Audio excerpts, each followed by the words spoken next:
আমাদেরটা অনেক বড় চ্যালেঞ্জ, প্রত্যাশার জায়গায় আমরা সিস্টেম নিয়ে কথা বলেছি। ডেফিনেটলি সিস্টেমে পরিবর্তন দরকার, কিন্তু এর পাশাপাশি অর্থনৈতিক যে চ্যালেঞ্জটা আছে সাধারণ মানুষের ভালো থাকার জন্য, সেটাও একটা বড় জায়গা। আমি একটু শুনতে চাই আপনার কাছ থেকে যে এখন আপনি সংকটগুলো কোথায় কোথায় দেখছেন। একটি সংকট যাচ্ছে এখন, গ্যাসের সংকট, সেই সংকটটা নিশ্চয়ই আশা করছি সরকার উদ্যোগ নেবে এবং আমরা সেটা কাটিয়ে উঠবো। কিন্তু এর বাইরের যে সংকটগুলো, যেমন $234 বিলিয়ন শেখ হাসিনা সরকারের সময় পাচার হয়ে গেছে, এরকম একটা ভঙ্গুর অর্থনীতিকে তুলতে গেলে কি কি করণীয় বলে আপনার কাছে মনে হয়? পাচার করা অর্থ আসলে ফিরে আসবে কিনা? ধন্যবাদ। আমরা ভুলে যাই যে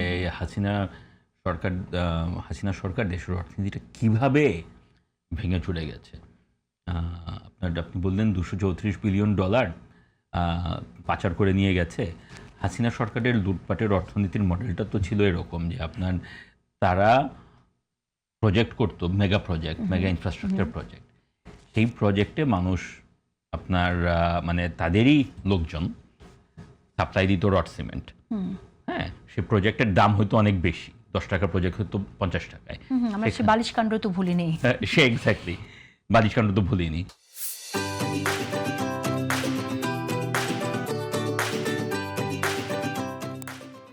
তো সেখানে তারা সাপ্লাই দিত তাদেরই লোকজন, সেই সাপ্লাইটা দিত হচ্ছে তাদেরই ব্যাংক থেকে।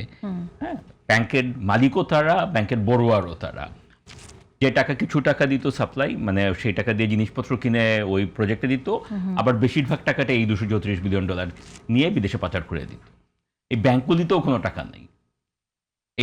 এই ছিল সিস্টেমটা। আমাদের দেশে তো আন্দোলনের মুখে সরকারের পতন তো আমাদের দেশের ইতিহাসে নতুন কিছু না। আমাদের দেশে বহু সরকারের পতন ঘটেছে। এরশাদ সরকারের মতো এরকম একটা চরম বাজে সরকারেরও যখন পতন ঘটেছে, শাহাবুদ্দিন সাহেব পতাকা উড়িয়ে সুপ্রিম কোর্ট থেকে তেজগাঁতে গেছেন, প্রেসিডেন্ট সেক্রেটারিয়েট, এখন যেটা পিএমও, সেখানে উনি উপরাষ্ট্রপতি হিসেবে শপথ নিয়েছেন। প্রেসিডেন্ট রিজাইন করেছেন, মানে এরশাদ সাহেব রিজাইন করেছেন। করে এরশাদ সাহেব তার ফ্ল্যাগওয়ালা গাড়ি নিয়ে ক্যান্টনমেন্টে গেছেন। শাহাবুদ্দিন সাহেব বঙ্গভবনে ফ্ল্যাগ উঠে আসেন, পুরো প্রোটোকল নিয়ে, পুরো ডেকোরাম নিয়ে এটা হয়েছে। শেখ হাসিনার মতো পালিয়ে কিন্তু কেউ যায় নাই। শেখ হাসিনা কিন্তু একা পালিয়ে যায় নাই, উনি পালিয়ে গেছেন, ওনার মন্ত্রিসভা পালিয়ে গেছে, ওনার বাংলাদেশ ব্যাংকের গভর্নরও পালিয়ে গেছে। হ্যাঁ, মানে এইরকমভাবে আপনার স্টেট কলাপস আমাদের দেশের ইতিহাসে কখনো হয়নি। এই হচ্ছে ভঙ্গুর অর্থনীতির ব্যাকগ্রাউন্ড। জাস্ট রিমাইন্ডিং যে এটা জুলাইয়ে আমরা ভুলে গেছি, আমরা অনেকেই ভুলে গেছি। আমরা মনে করছি যে মানে সরকার কি করছে টাইপের ব্যাপার, কিন্তু this is the background. Interim তারপরে আসলো। ইন্টারিমকে I give credit for one thing, and সেটা হচ্ছে যে ইন্টারিম ক্রাইসিস অ্যাভয়েড করেছে। যে সিস্টেম টোটাল কলাপস সেটা হতে পারত, সেটা ওনারা অ্যাভয়েড করেছেন। ওনারা ব্যাংক রান বন্ধ করতে পেরেছে, যে মানুষকে ব্যাংকের থেকে মানে ব্যাংক থেকে টাকা তুলতে গিয়ে যে ব্যাংক কলাপস করতে পারতো, সিস্টেমটা কলাপস করতে পারতো, এটা ওনারা বন্ধ করেছেন। টাকা যেভাবে ফল করছিল 85 টাকা থেকে 120 টাকা, 22 টাকা, ডলার রিজার্ভ যেভাবে ফল করছিল, সেই ব্লিডিংটা ওনারা বন্ধ করতে পেরেছেন। এইটা আমি ওনাদেরকে ক্রেডিট দিই। বাট তারপরে দেখেন, ইন্টারিম সরকার 1.5 বছর থাকলো, তখন ওনারা রিফর্ম নিয়ে অনেক কথা বললো, যে এটি আর কি সংস্কারের কথা। অর্থনীতির ব্যাপারে কিন্তু এটা ওনারা মুখ ফুটে বলেন নাই, কিন্তু ওনাদের কার্যক্রম যেটা প্রমাণ করে সেটা হচ্ছে যে at least as far as economy is concerned, ওনারা ট্রু সেন্সে আসলে অন্তর্বর্তী সরকারই ছিলেন। ইন দ্য সেন্স যে অন্তর্বর্তী মানে হচ্ছে যে আমি দুইটার মাঝামাঝি, মানে একটা ছিল আর একটা আসবে, তার অন্তর্বর্তী, interim, in the meantime. এটাই ওনারা করেছেন, যে আমার নতুন কোনো পলিসি রিফর্মের কাজটা আমার না, এটা নির্বাচিত যারা আসবে তাদের কাজ। অ্যান্ড এই জন্যেই as a economist, as an অর্থনীতিবিদ, আমি সবসময় বলে আসি এরকম যে ভাই, তাহলে আমরা নির্বাচনটা করে ফেলি, নির্বাচিত সরকার এসেই ঠিক করুক যে তারা কি রিফর্ম করবে কি করবে না। যদি রিফর্ম না করে আমরা তখন তাদেরই দোষ দিব। আপনারা যেহেতু অর্থনীতি রিফর্ম করছেন না, এই সিস্টেমিক রিফর্ম এগুলি করছেন না, তাহলে এই একটা বছর, এই 2025টা তো আমরা তাহলে নষ্ট করলাম।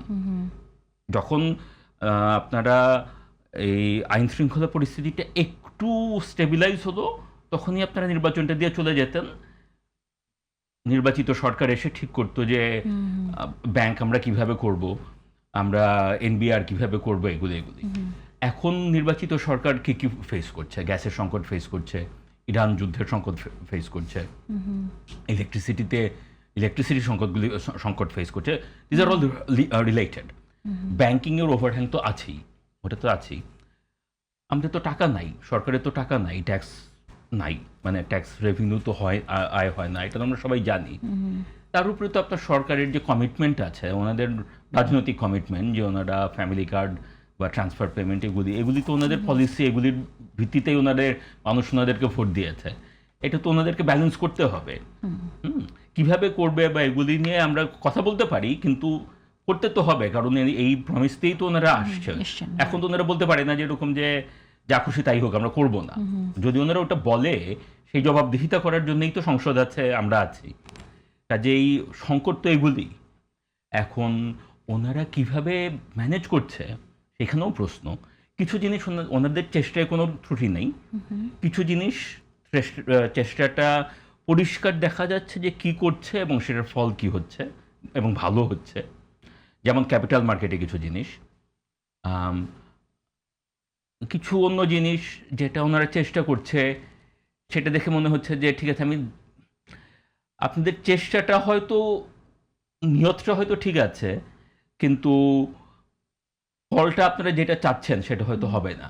যেমন ওনারা বলছেন যে একদিকে আমরা ইন্টারেস্ট রেট কমাবো না, কারণ হচ্ছে আপনার জিনিসপত্রের দাম, ইনফ্লেশন বেশি, এটা আমরা ইনফ্লেশন কমানোর জন্যে আপনার সুদের হার বাড়িয়ে রাখবো। বাট অন্যদিকে ওনারা বলছেন যে আমরা সুদের হার বাড়িয়ে রাখবো, কিন্তু যে আপনার ব্যবসায়ীরা যে দামে যে সুদটা আর কি আপনার বড়োয়াররা নেয়, হ্যাঁ, যারা ডিপোজিটররা রাখে, হ্যাঁ, ওই দুইটার মাঝখানে যে গ্যাপটা থাকে, মানে ব্যাংকের মুনাফা যেখান থেকে হয়, ওইটা আমি ফিক্সড করে দিব। ওইটা ফিক্সড করে দিয়ে বেসিক্যালি আপনি ব্যাংকে বলতেছেন যে তোমরা ওই লেন্ডিং রেটটা, মানে যেইটা ধার দিবে যেই রেটে, ওইটা কমায় দাও। মানে হচ্ছে আমি একদিকে বলছি যে রেট কমাবো না, রেট বেশি রাখবো, বাট আরেকদিকে আমি বলছি যে তুমি রেটটা আসলে কমায় দাও। তো এইটা তো একটু কন্ট্রাডিক্টরি হয়ে গেল। হ্যাঁ, আমি কি করতে চাচ্ছি সেটাই ক্লিয়ার না। আমি কি রেট বাড়াইতে চাই না রেট কমাইতে চাই? তাহলে আমি এরকম যখন কনফিউশন হয়, তখন তো আপনার ইনভেস্টররা হয়ে যায়। আর এটার থেকেও বড় কথা, একদিকে আমাদের মন্ত্রী মহোদয় বলছেন যে ডিরেগুলেশন, মানে আমাদের অর্থমন্ত্রী মহোদয় বলছেন যে ডিরেগুলেশন আমরা মার্কেটের উপরে ছেড়ে দেই। আরেকদিকে আমাদের কেন্দ্রীয় ব্যাংক আসলে যেটা করছে সেটা হচ্ছে মার্কেটের উপরে ইন্টারফেয়ার করছে, যে ব্যাংকগুলি এইভাবে করো ওইভাবে করো। এই ফরেন কারেন্সি মার্কেট মৌখিক নির্দেশনা দেওয়া হচ্ছে। এখন নির্দেশনার হয়তো যৌক্তিকতা আছে, আমি সেটা বলছি না যে নির্দেশনা ঠিক বা ভুল, সেটা বলছি না, কিন্তু একদিকে মেসেজ হচ্ছে যে ডিরেগুলেট করব, মানে আমি রেগুলেশন কমাই দিব। ডিরেগুলেটটা কোন পর্যায় পর্যন্ত? কারণ এখন ব্যাংকগুলোর যে অবস্থা, সেই জায়গা থেকে উদ্ধার করার জন্য এক ধরনের রেগুলেশনস তো মনে হয় লাগবে। কিন্তু একটি বিষয় আজকে আমি দেখলাম যে পেপ্যাল এন্ড পেয়োনিয়ারের মতো যে বিদেশি লেনদেন ব্যবস্থাগুলো, সেটা বাংলাদেশে চালু করা হচ্ছে। এটা আপনি কিভাবে দেখেন? আমাদের যারা আছে আন্তর্জাতিক সেবামুখী বাণিজ্যে এটা কোনো হেল্প করবে কিনা, কতটুকু? কারণ আমরা কিন্তু, আপনি জানবেন যে আওয়ামী লীগের সময় এই কথাটা বারবার বলা হয়েছিল, তাই না? অনেক প্রত্যাশাও ছিল, অন্তর্বর্তী সময় বলা হয়েছিল, কিন্তু শেষ পর্যন্ত ফাইনালি এটা যে হলো, এটা আপনি কিভাবে দেখছেন? It's a sign of confidence যে আমাদের এই মুহূর্তে সবথেকে বেশি যেটা দরকার সেটা হচ্ছে কনফিডেন্স। তো anything that gives positive vibe, যেটা কনফিডেন্স বুস্ট করতে পারে, গুড নিউজ দিতে পারে, দ্যাট ইজ ওয়েলকাম। এনিথিং যেটা উল্টো দিকে যায় ইজ নট ওয়েলকাম। এখন PayPal is very much welcome. আমাদের যদি মেসেজিং, সরকারের দিক থেকে মেসেজিং যেটা কনফিউশন তৈরি করে, ইজ নট ওয়েলকাম। ক্ল্যারিটি থাকা দরকার সব জায়গায়, হ্যাঁ, বিশেষ করে ব্যবসায়ীদের জন্য। Good news is very much welcome. Remittance is a very good news, by the way. আমাদের remittance is a very good news. আমাদের প্রবাসীদের যে অবস্থা আছে সেটা খুবই সুখকর, ভালো একটা খবর আমি জানি।